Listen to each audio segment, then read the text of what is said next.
the newly updated Google Street View map. Things just continue to get harder for GeoGuessr players. These guys are gonna need to get like 3 times as good to keep up with whatever happens 50 years from now. One day the entire world might get unlocked. So Google Street View is this car that goes around showing you all the streets in almost every corner of a country, and it seems like every year that goes by they unlock more and more countries. 10 years ago, Google Street View only covered this land area, and nowadays it is all of this. In fact, that first map I showed isn't even completely accurate. They're missing large portions of Kazakhstan that now Google has. So back in 2014, this map was considered pretty amazing, even without all of the nation of Germany or Austria, even with only the southern part of Africa. And to top it all off, only a handful of Asian nations. You got Japan, Taiwan, and Thailand. That's about it. And then random roads in Russia, I suppose. But nowadays, look how much they've grown. Even in North America, they have a lot more coverage of Mexico. They seem to have maybe 75% of South America down. I mean, there's not a whole lot of streets in the Amazon rainforest. Venezuela is going to be hard to get to, too. There's more places in Africa than ever before. We got Kenya and Nigeria, a little bit of cities in Madagascar. They practically have the entire continent of Europe, excluding Belarus and Bosnia for whatever reason. I mean, look how much coverage they've extended into Russia. And probably the biggest of all, almost every corner of India. That's a huge achievement. They also have all the streets available for South Korea and the Philippines and large portions of Indonesia. Again, like I said, what's going to happen in the next 10 more years by 2034? Will they finally unlock China somehow? That might be doomsday for the GeoGuessr community. Have you seen the roadmap of China? It's insane. Street View and Photospheres is of great historical value when you think about it. I can imagine archives of the website or footage will be preserved, and people in 200 years will be able to see almost every street in some countries 200 years earlier. I mean, just look at how obsessed we are with old preserved footage from the 1800s. I can't imagine how fascinated the humans of the future are going to be about us. Countries that will have 100 million population by the end of this century. Now, of course, many countries already have over 100 million people living in it, obviously including some of the biggest countries on earth like China and India, but there will be a lot of new players that join this club, mostly in Africa. We've got Sudan and Niger, Kenya and Uganda, then Angola and Mozambique. Then there's the case of Tanzania. They're in orange because they're going to reach 100 million population in the year 2050. That's only 25 years from now. Then there's these two, Afghanistan and Iraq. I guess they're supposed to have over 100 million population in the year 2100. That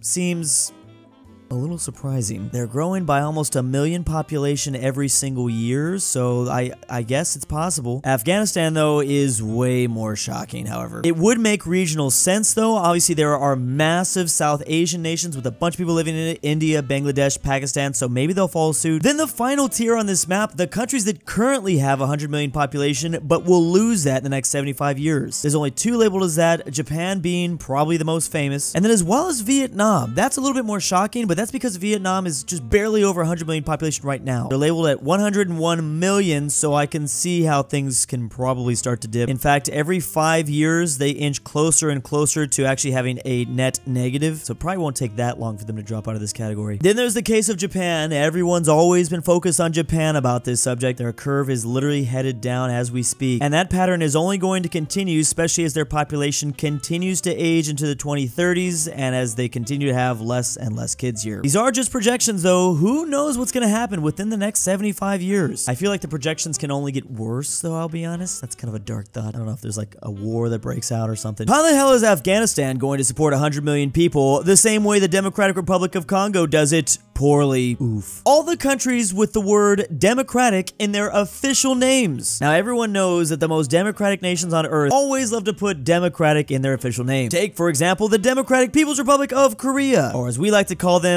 North Korea. Yes, very democratic. They're so democratic, in fact, they've had a whole 3 different leaders in the last 75 years. What else can I say, bud? I love democracy. Then there's the Lao People's Democratic Republic as well. Of course, Lao is a communist nation. The Federal Democratic Republic of Nepal. I actually didn't know the official name for Sri Lanka is the Democratic Socialist Republic of Sri Lanka. The Federal Democratic Republic of Ethiopia. The Democratic Republic of the Congo. And finally, the People's Democratic Republic of Algeria. All these nations, literally the shining beacons of democracy around the world. Am I right? Oh, I forgot about the Democratic Republic of Timor, which, in other words, we sometimes just call them East Timor. One who must say, I am king, is no king. Meanwhile, all the ratings of these nations on the Democracy Index, this is out of 10 by the way.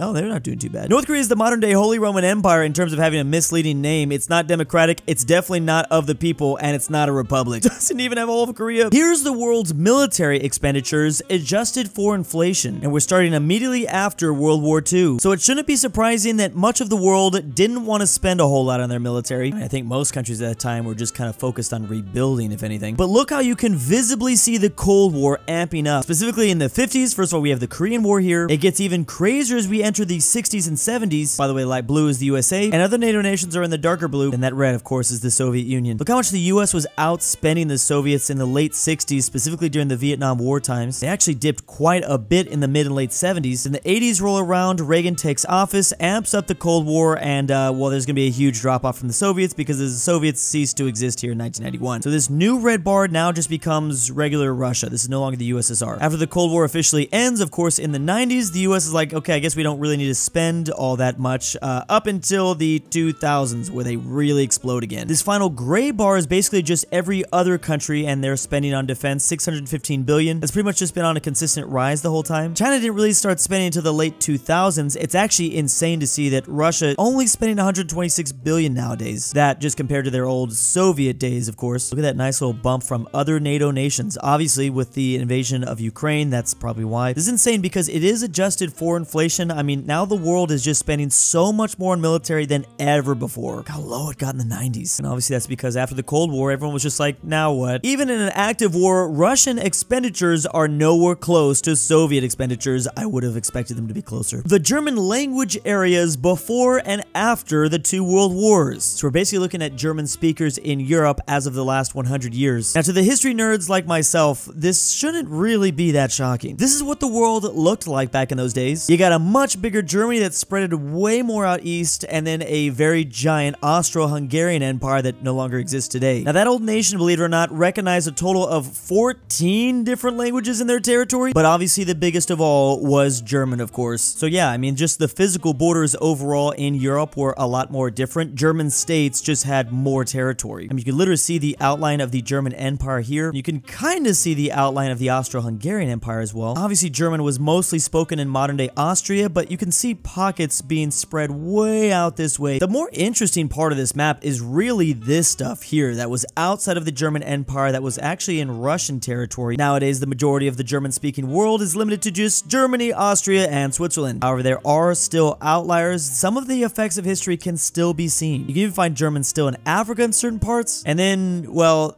this is a little awkward. Why would they be speaking German in Argentina? I wonder. In some ways, Germans are more united now, just as he wanted. Wait, who do you mean? Who's he? This is the route Vladimir Lenin took back to Russia from Zurich, Switzerland. Important to note here, the year is 1917, and that was literally when World War I was going on. So Lenin here, the soon-to-be first leader of the Soviet Union after the Bolshevik Revolution, he was forced to take a very strange route to get back to his war-torn mother nation. Now, there was obviously a massive front line with a bunch of battles going on over this way, but remember, it's World War I, and there was also a western front against France and Belgium. He couldn't go too far out east, but he also couldn't stay too close to the west. So taking a train from Zurich to the capital Berlin, then getting to this coastal German city, and then landing in neutral Swedish territory, he then took another train to Stockholm, and he had to go all the way up around. I don't know why he didn't take a ferry from Stockholm to Helsinki, but I don't know what was going on back in those days. Remember though, Finland was a part of the Russian Empire back in 1917, so once he got here, he was practically home. Practically. Remember, it's still very cold, very barren in a lot of these parts, until finally landing in St. Petersburg, of course, beginning the whole communist revolution. The Russian Civil War took place between November 1917 to October 1922. Overall, it's just quite the ironic map and quite the ironic journey because of how huge of a thorn Lenin and the Soviet Union would be in the side of the German Empire. The Soviets would one day, of course, return to Berlin, and that was World War II. Lenin would not be alive to see it, though. But there's just no way the Germans would be able to predict this random Russian man moving through their territory would cause the Russians to turn to the Soviet Union, becoming like the biggest enemy of Germany a couple decades later, and eventually ended up controlling a whole bunch of Germany by the end of World War II. History is just so funny like that. The Germans sent Lenin to St. Petersburg in 1917 and got Stalin back in return in 1945. The nation of Brazil and 5 areas of equal population. Every single strip here has 20% of Brazil's population, believe it or not. And what a fascinating way to divide up this country. Now, I don't think that that I think people might get the wrong idea when looking at this. It's not like the Brazilians are perfectly spread out in all of these strips, of course. In fact, it's even quite the opposite. Most people live on the southern coast of Brazil. Obviously, there's pockets up here in the northern cities, but not really. I think people might see this map and think Brazil has the strangest population density of all time, but that's just not the case. I mean, it's true, nobody lives in the interior here, and part of that is because of the Amazon rainforest. And if you've seen those Brazilian beaches, of course, people are going to want to live by the ocean. Humans always like to live by the ocean, or just water in general. Fresh or not fresh, it doesn't really matter. So every layer into Brazil you go, these strips get thicker and thicker, obviously. That's also a little misleading, because Brasilia, the capital, is one of the most populated cities in the entire country. And as you can see, that's way into the interior of the territory. Sao Paulo, Brazil is the #1 city, then Rio de Janeiro, and then there's Brasilia as third. So though this is a cool map, definitely take it with a grain of salt. I mean, technically it is true, but the story's a little bit more complicated than just that. Settlers made it to the coast and said, this is far enough. You'd probably do something similar with a lot of countries around the world with this whole like strip thing. As always, big thanks to my patrons. Month 2 in Drew's basement. Drew's Argentinian Grandpa. DOOCHBAGGINS. Boys. I can't Connor sleep. Pavlik. Kansas was mentioned. Amateur Archaeology. aPhatNarwhal. Carmel Fredrik InquisitorXarius. Tibblin. KirinoIsBestGirl. LuxembourgLover. Mgmluthegoat. Tyrol. Tambre. Mexican 760. ZaneyBoi. Like your name here. Check that link to Patreon down below.